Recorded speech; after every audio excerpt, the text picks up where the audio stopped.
여러분 안녕하세요. 윤재덕입니다.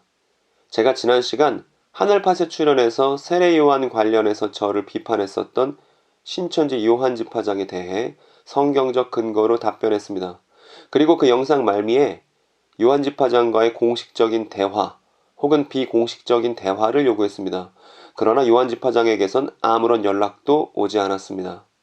아마도 요한 집화장님이 너무 바쁘시거나 아니면 제 영상이 길어서 그 논점들을 다 이해하지 못하시거나 할 수 있겠다라는 생각이 들었습니다.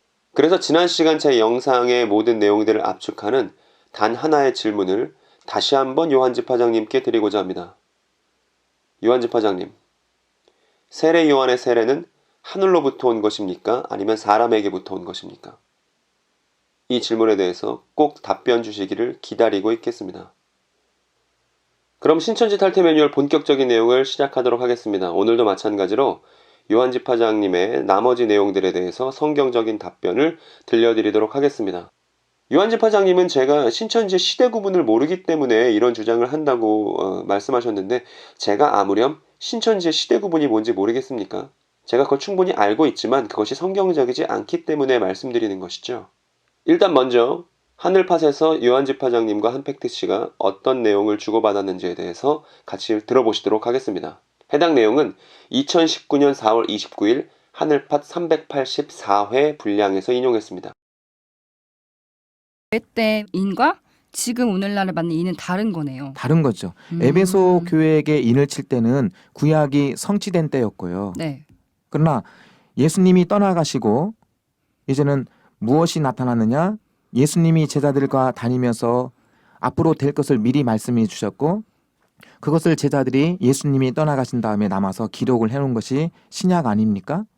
그럼 그 신약이 이룰 때가 있고요.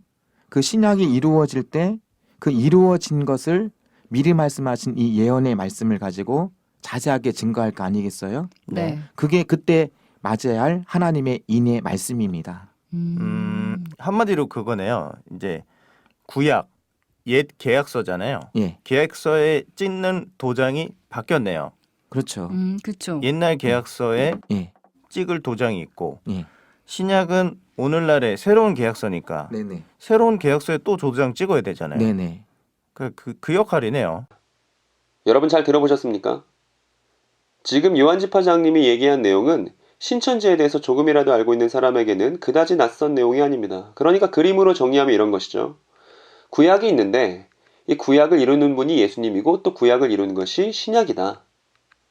그런데 이 신약을 계시록 때 성취하는데 이걸 이루는 사람이 이긴 자다. 그런데 이때 문제가 되는 것이 새 언약입니다. 예수님은 새 언약을 분명히 신약 때 체결하셨거든요. 타락한 한국 기독교회는 새 언약의 효력에 응하지 않고 계시록 때 신천지 교인들에게 신약 때 예수님이 체결한 새 언약의 효력이 있다고 주장하는 것이죠. 그런데 그 하늘팟 내용에 보면 한팩트 씨가 이런 얘기를 했습니다. 한마디로 그거네요. 구약 옛 계약서잖아요. 계약서를 찍는 도장이 바뀌었네요.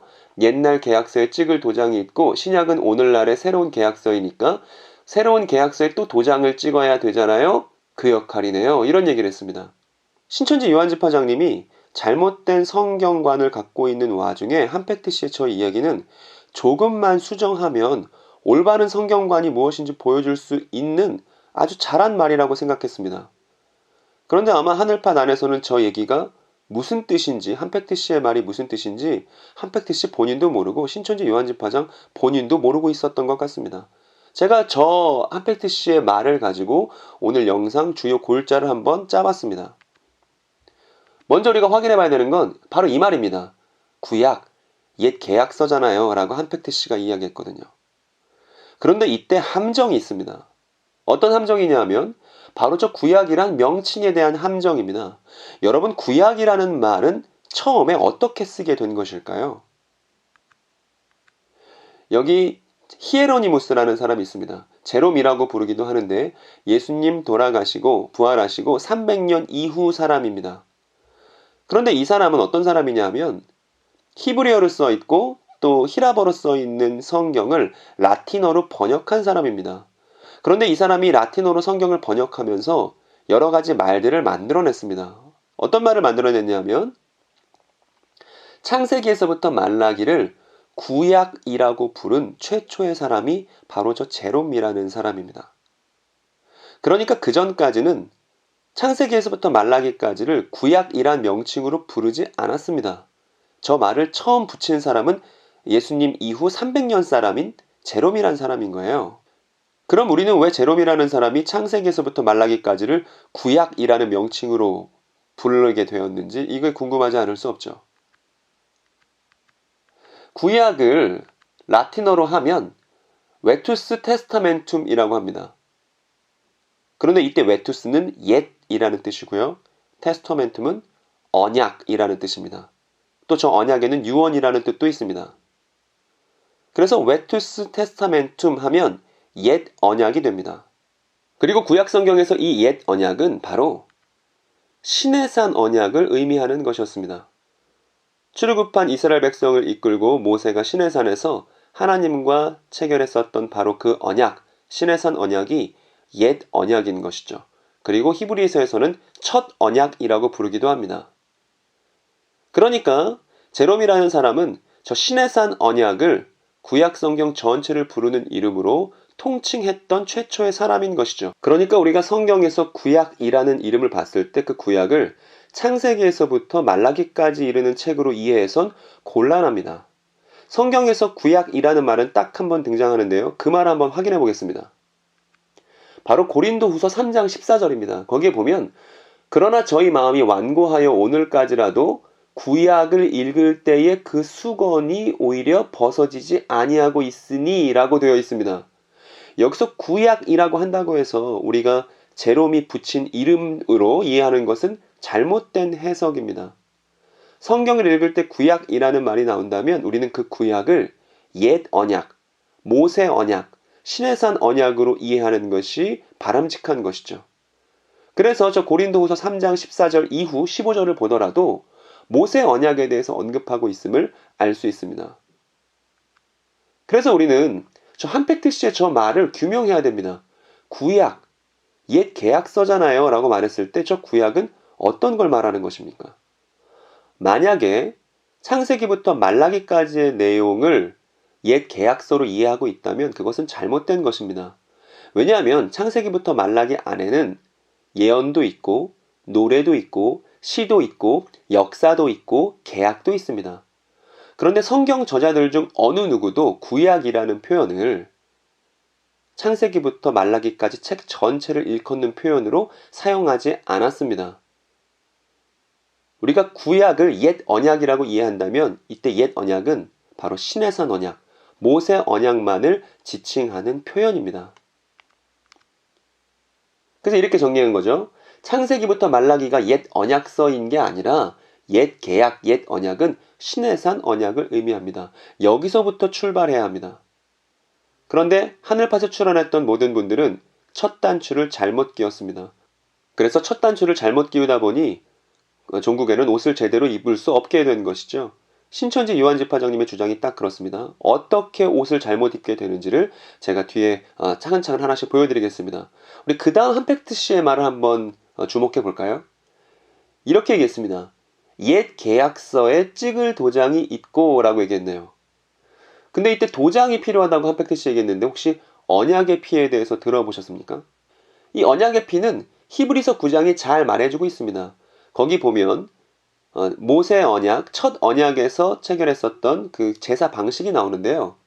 송아지와 염소의 피와 및 물과 붉은 양털과 우수초를 취하여 그 책과 온 백성에게 뿌려라고 하는 구절이 있네요. 그런데 뒤에 보니까 이 뿌린 피를 가리켜 하나님이 너희에게 명하신 언약의 피라고 말합니다. 뒤에도 보니까 백성들에게만 뿌리는 피가 아니고 이와 같이 피로써 장막과 섬기는 일에 쓰는 모든 그릇에 뿌렸느니라 라고 하니까 장막에도 뿌리고 즉 하나님 편에도 뿌리고 그리고 백성들에게도 뿌리는 계약 당사자 양쪽에 뿌리는 피가 언약의 피라는 사실을 알 수 있습니다. 그리고 그 언약의 피가 뿌려지면 피 흘림이 없은즉 사함이 없느니라 피로써 정결케 되나니 라고 되어 있으니까 그 피가 뿌려진 백성들이 정결해지고 죄가 용서된다는 사실을 알 수 있습니다. 그러니까 용서해 주시는 하나님께서 이 첫 언약 때에는 저렇게 동물의 피로 언약의 피를 뿌리면 정결하게 되고 죄를 용서해 주시겠다고 저렇게 말씀하신 것이죠. 출애굽기 24장에 자세히 또 쓰여 있습니다. 거기 보니까 모세가 그 피를 취하여 백성에게 뿌려. 그리고 이거 여호와께서 이 모든 말씀을 대하여 너희와 세우신 언약의 피다. 그런데 여러분 생각해 보세요. 인간은 모두 죄인입니다. 아담이 타락한 이후 모든 인간은 다 죄인으로 나왔습니다. 그런데 그 죄인이 거룩하신 하나님과 계약을 체결한다는 것은 불가능한 일이죠. 그래서 계약을 체결하기 위해서는 그 사람이 거룩해져야 하고 정결해져야 되는 과정이 반드시 먼저 필요합니다. 그래서 언약의 피가 있는 거예요. 언약의 피가 백성에게 뿌려지면 그 백성이 정결해지고 거룩해집니다. 그래서 정결해지고 거룩해지고 나서야 하나님 앞에 설 수 있게 되는 것이죠. 그래서 출애굽기 24장에 보니까 피가 뿌려지고요. 그리고 장로 70인이 하나님을 보게 됩니다. 여러분 아실 거예요. 거룩하지 않은 인간이 하나님을 보게 되면 죽게 된다고 하지 않습니까? 그런데 이때 피가 뿌려진 이스라엘 장로들은 하나님을 봅니다. 그리고 보는 것도 모자라서 심지어 하나님 앞에서 먹고 마시고 잔치를 벌이게 되죠. 그러니까 여러분 언약의 피가 왜 필요한지 아시겠죠? 하나님과 계약을 체결하기 위해서는 백성이 거룩해져야만 합니다. 그 계약 당사자가 거룩해져야만 합니다. 그렇기 때문에 제물을 죽여 그 제물의 피로 정결하게 되고 거룩하게 되고 하나님과 계약을 체결하고 계약 당사자와 함께 먹고 마시는, 하나님과 계약을 체결한 백성들이 함께 먹고 마시는 일이 그 뒤에 이어지는 것이죠. 그래서 이 언약의 피에 대한 내용은 대단히 중요합니다. 다시 한번 중요하니까 정리를 한번 해보겠습니다. 제물이 죽습니다. 그리고 그 제물의 피가 제단과 백성에게 뿌려지는 것이죠. 그리고 그 핏뿌림을 받은 백성들은 죄가 용서되고 거룩해집니다. 그리고 죄 용서받고 거룩해진 그 백성들은 하나님 앞에서 먹고 마시게 됩니다. 이것을 가능하게 해주는 것이 언약의 피입니다. 그런데 이 첫 언약, 시내산 언약에 속한 언약의 피는 한계를 분명히 가지고 있었습니다. 그 한계, 문제점에 대해서 히브리서 9장이 또 역시 잘 말해주고 있습니다. 이에 의지하여 드리는 예물과 제사가 섬기는 자로 그 양심상 온전케 할 수 없나니 라고 되어 있습니다. 그러니까 죄를 용서해 주고 정결하게 해줘서 하나님 앞에서 먹고 마시게 해주지만 정작 계약 당사자, 인간 계약 당사자의 양심을 온전케 할 수는 없던 것이 이 첫 언약에 속한 제물의 피였습니다. 그런데 이것을 하나님께서 언제까지 하게끔 하셨냐 하면 개혁할 때까지 이런 방식으로 죄 용서받고 하나님 앞에서 이스라엘 백성들이 계약 관계를 유지하게끔 되었습니다. 그럼 우리가 지금까지 첫 언약에 대해서, 옛 언약에 대해서 살펴봤던 것을 여러분 잘 보셨다면 다음에 표를 주목해 주시기 바랍니다. 이 표를 우리가 같이 채워볼 수 있을 거예요. 이 옛 언약의 체결 장소, 언약의 피, 핏뿌림의 효력, 결과, 그리고 문제점에 대해서 여러분 한번 답변해 보시기 바랍니다. 그리고 이 영상을 보고 있는 신천지 요한 집화장님과 한팩트 씨도 저 빈칸 한번 채워보시기 바랍니다. 저는 지금 다른 얘기 하지 않았고 그저 성경 얘기만 했으니까 여러분들도 관심 있게 저 빈칸을 채울 수 있을 거라고 생각이 됩니다. 먼저는 옛 언약의 체결 장소입니다. 시내산이죠. 그리고 이 옛 언약에 사용되었던 언약의 피는 동물 제물의 피였습니다. 그리고 이 동물 제물의 피가 뿌려지면 핏뿌림의 효력이 있었는데 인간 계약자의 죄 용서와 거룩이 있었습니다. 만약에 이 핏뿌림의 효력이 없었다면 인간 계약자들이 하나님 앞에서 먹고 마실 수 없었겠죠. 그런데 문제점이 있었죠. 그 문제점이란 우리가 앞에서 히브리서 9장에서 봤던 바와 같이 인간 계약자의 양심을 온전케 할 수 없음이라는 문제점을 가지고 있었습니다. 그러면 우리는 구약, 즉 옛 언약, 시내산 언약에 대해서 살펴봤으니까 이번에는 새 언약에 대해서 살펴봐야겠습니다. 이번에도 한팩트 씨의 말을 인용하도록 하겠습니다. 신약은 오늘날의 새로운 계약서이니까 새로운 계약서에 또 도장을 찍어야 하잖아요 라고 말했습니다.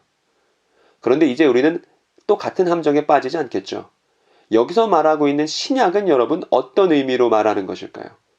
만약에 한팩트 씨가 마태복음에서 요한계시록까지의 책을 신약이라고 말하고 있고 그 신약 전체를 계약서로 보고 있다면 그것은 명백한 시대착오적인 발상입니다. 왜냐하면 본래 타나크라고 불렸던 히브리 성경이 제롬에 의해서 구약이라는 명칭을 갖게 되었듯 신약이라는 명칭도 AD 397년에 카르타고 공의회에서 결정된 것이기 때문입니다. 그러니까 구약이라는 명칭도 신약이라는 명칭도 후대에 붙은 이름들이에요.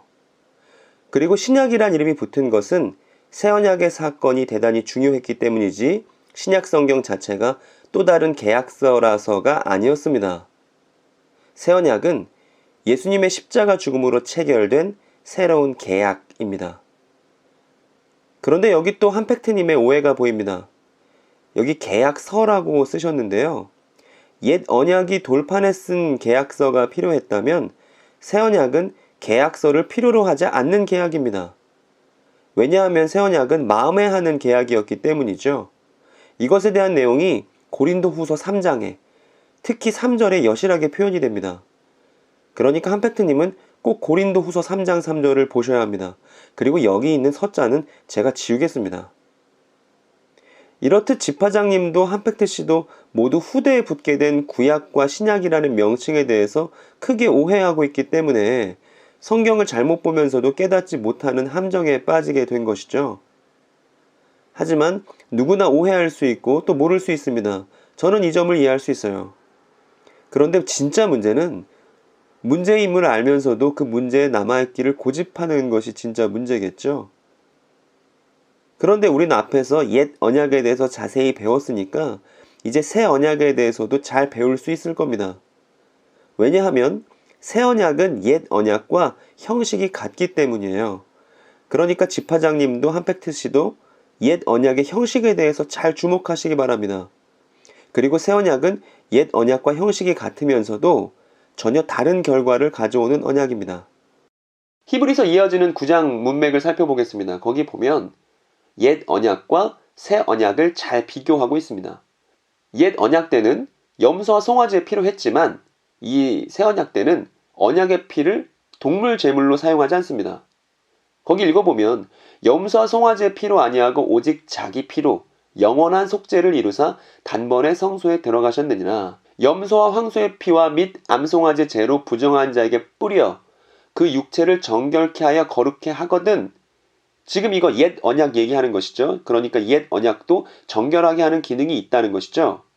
그런데 하물며 영원하신 성령으로 말미암아 흠없는 자기를 하나님께 드린 그리스도의 피가, 그러니까 그리스도의 피가 새 언약에 사용된 언약의 피라는 것을 알 수 있습니다. 어찌 너희 양심으로 죽은 행실에서 깨끗하게 하고 살아계신 하나님을 섬기게 못하겠느냐라고 하죠. 그러니까 그리스도의 피는 동물 제물의 피와는 달리 인간 계약자의 양심마저도 깨끗하게 할 수 있습니다. 그래서 깨끗해진 양심으로 하나님을 섬길 수 있게 되는 것이죠. 그래서 우린 다시 표로 돌아왔습니다. 여러분, 새 언약이 체결된 장소는 그럼 어딜까요? 당연히 제물이 언약의 피를 흘린 곳이 되겠죠. 바로 골고다 언덕입니다. 예수님께서 십자가에 달려 죽으셨던 곳입니다. 그러면 이때 언약의 피는, 이때 사용된 언약의 피는 그리스도의 피, 예수님의 피입니다. 그리고 이때 핏부림의 효력은 옛 언약과 마찬가지로 인간 계약자의 거룩과 죄 용서를 가져옵니다. 그리고 그 결과는 마찬가지로 하나님 앞에서 먹고 마실 수 있게 되는 것이죠. 이 내용이 아주 중요합니다. 핏부림의 효력에 의해서 죄 용서받고 거룩해졌기 때문에 하나님 앞에서 먹고 마실 수 있게 되는 것이죠. 그런데 옛 언약은 문제점을 가지고 있었죠. 양심을 온전케 할 수 없었습니다. 그러나 새 언약은 저 문제점을 해결합니다. 우리가 앞에서 봤던 바와 같이 양심으로 죽은 행실에서 깨끗하게 하고 살아계신 하나님을 섬기게 할 수 있습니다. 그러니까 옛 언약의 문제점이 새 언약에게는 없는 것이죠. 그럼 여러분, 이제 우리는 중요한 대목에 들어섰습니다. 신천지 교인분들과 이 문제, 새 언약의 문제를 다룰 때 항상 분기점이 되는 것은 새 언약의 효력이 언제 발생하는가였거든요. 거기에 대한 답변도 히브리서 9장이 잘 말해주고 있습니다. 거기 보면 일단 새 언약을 왜 체결한 것인지에 대한 목적이 나옵니다. 이는 첫 언약 때에 범한 죄를 속하려고 죽으사라고 되어 있네요. 그러니까 첫 언약을 어겼었던 이스라엘의 죄를 용서하기 위해서 다시 체결한 것이 새 언약입니다. 그러니까 첫 언약에 범죄했던 사람들이 새 언약 체결의 대상이 된다는 것이죠. 그러니까 배도한 사람들이 멸망하는 것이 아니라 배도한 사람들이 다시 돌아올 수 있게끔 체결하는 것이 새 언약인 것입니다. 그리고 이어서 히브리 기자는 유언에 대해서 얘기합니다. 여러분, 유언은 언제 효력이 발생하나요? 유언은 계약 당사자가 죽을 때 그 효력이 발생하는 것이죠. 유언은 그 사람이 죽은 후에야 견고한 즉 유언한 자가 살았을 때는 언제든지 효력이 없느니라. 그 말은 반대로 유언한 자가 죽으면 그때가 효력 발생 시점이라는 것입니다. 그런데 히브리서 9장은 지금 새 언약에 대해서 말하고 있습니다. 새 언약에서 죽는 건 누구죠? 바로 언약의 피를 쏟으셔야 하는 제물 대신 예수 그리스도이십니다.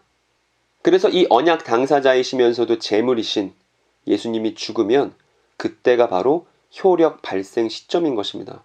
그러니까 예수님이 십자가에 달려 돌아가셨던 2000년 전 어느 날 새 언약의 효력은 이미 발생하고 있었던 것이죠. 그래서 베드로전서에서도 이런 말이 있습니다. 이 옛 언약과 새 언약을 잘 알고 있었던 베드로가 또 이 언약의 피의 핏부림의 효력을 잘 이해하고 있었던 베드로가 다음과 같이 신약 교회에게 말합니다. 곧 하나님 아버지의 미리 아심을 따라 성령이 거룩하게 하심으로 순종함과 예수 그리스도의 핏부림을 얻기 위하여 택하심을 받은 자들에게 편지한다라고 되어 있습니다. 그러니까 예수 그리스도의 핏부림을 받는 대상은 신약 교회인 것이죠. 이 신약 교회가 예수 그리스도 언약의 피의 핏부림을 받고 하나님 앞에서 먹고 마실 수 있는 새 언약의 계약 당사자들인 것입니다. 그래서 지금까지의 내용을 다음과 같은 그림으로 정리해 볼 수가 있습니다. 여기 시내산 언약을 체결했습니다. 그리고 시내산에서 체결한 언약이 바로 구약, 옛 언약이죠. 그런데 이 시내산에서 체결했었던 옛 언약은 양심을 깨끗게 할 수는 없었습니다. 그래서 예수 그리스도께서 골고다에서 십자가에 매달려 피 흘리셨던 것이죠. 이것이 새 언약에 필요했었던 언약의 피였던 것입니다. 그래서 신약, 즉 새 언약의 핏부림이 예수 그리스도의 십자가 죽음으로 이루어졌습니다. 그래서 새 언약의 효력이 발생하는 새로운 시대가 펼쳐진 것이죠. 그리고 피가 뿌려졌을 때 효력이 즉시 발생하기 때문에 예수 그리스도 피가 뿌려졌을 때 죄의 용서를 받았고 그 죄의 용서를 인정하고 거룩해진 사람들이 태어났으니 그 사람들이 곧 신약 교회인 것이죠. 그리고 히브리서 9장에서 봤던 바와 같이 옛 언약에서 범한 죄를 속하시려고 새 언약을 체결했다고 되어 있는 것처럼 옛 언약을 범죄했었던 유대인들에게 예수님은 먼저 찾아오셨고 그래서 그 유대인들을 시작으로 복음이 마침내 예수께서 죄를 용서하시고 그분의 통치를 시작하셨다는 복음이 유대인들로부터 흘러나와 이방인들까지 넘치게 되었던 것입니다. 그리고 예수 그리스도로 인해서 죄 용서함 받은 사람들은 당연히 하나님 앞에서 먹고 마실 수 있죠. 옛 언약이 그러했던 것처럼 말입니다. 그리고 이렇게 피 뿌려진 사람들은 영원한 기업을 상속받게 될 것이라고 히브리서도 말하고 있고 다른 신약 본문들도 말하고 있습니다. 자, 영원한 기업의 상속에 대해서는 또 제가 다음 시간에 말씀을 자세히 드리도록 하겠습니다. 그리고 이제 우리가 또 확인해야 되는 부분은 요한계시록입니다. 우리가 아까 봤었던 요한 집파장님의 그림에서는 요한계시록은 꼬레비에 위치하고 있었죠. 신약을 이룬 것이 계시록이라고 주장하셨으니까요. 그러나 요한계시록은 그런 책이 아닙니다. 요한계시록은 예수 그리스도로 인해 체결된 새 언약, 그리고 그 새 언약에 참여한 사람들, 그리고 그 사람들이 마침내 어떠한 상속을 받게 될 것인지를 이야기하는 책이므로 신약 전반을 다루고 있는 책이 바로 요한계시록입니다. 앞에서 요한 집파장님의 의견을 정리한 그림과 한번 비교해 보시기 바랍니다. 그리고 제가 오늘 성경을 통해서 다시 재구성한 내용입니다. 이 두 그림의 차이, 결정적인 차이가 여러분 어디 있다고 생각하십니까? 첫 단추를 잘못 끼웠다는 데 있죠. 언약에 대해서 잘 이해하기 위해서는 그 첫 단추를 모세의 시내산 언약으로 가져가야 합니다. 그러니까 구약이라는 말을 쓸 때 그 구약이라는 말이 모세의 시내산 언약을 의미하기도 하고 또 후대에는 창세기부터 말라기까지 이르는 책을 의미하기도 했습니다. 그런데 신천지에서는 이런 차이를 가르쳐주지 않습니다. 오히려 이런 차이를 이용해서 성경을 그릇되게 보도록 만들 뿐입니다. 만일 집파장님과 한팩트 씨가 이 영상을 보고서 정말 윤재덕이 말한 내용이 맞나를 확인하고 싶으면 히브리서 9장을 펴보면 됩니다. 그래서 제가 오늘 인용한 내용들은 모두 히브리서 9장을 중심으로 인용한 것이거든요. 그러니까 집파장님이든 한팩트 씨든 아니면 다른 신천지 교인분들이든 꼭 히브리서 9장을 펴서 오늘 제가 말한 것이 확실히 그러한지를 꼼꼼히 따져보시기를 바랍니다. 누구나 집에 성경이 있으니까 그 성경을 통해서 객관적인 증거를 확인할 수 있을 것입니다. 그래서 오늘 제가 준비한 내용은 여기까지입니다. 그런데 아마 이 영상을 보고 계신 분들 중에서는 윤 소장이 누가복음 22장을 빼놨네. 새 언약을 얘기하면서 누가복음 22장을 빼놓으면 안 되지 라고 생각하시는 분도 계실 겁니다. 저도 알고 있습니다. 그래서 다음 주에 누가복음 22장을 면밀하게 다뤄볼 생각입니다. 영상의 길이가 너무 길어질까봐 제가 부득이하게 분할했음을 여러분들께 말씀드립니다. 그래서 다음 주에 누가복음 22장까지 보면 더 이상 집화장님은 하실 말이 없을 것 같습니다. 그래도 연락은 주셔야 됩니다. 그리고 이번 영상에도 좋아요와 구독을 부탁드리고 또 알림 설정도 부탁드립니다. 신천지 탈퇴 매뉴얼은 다음 영상에도 조롱과 비웃음이 아니라 성경으로 탄탄하게 준비된 양질의 영상을 가지고 여러분들을 다시금 찾아뵙도록 하겠습니다. 시청해주셔서 감사합니다.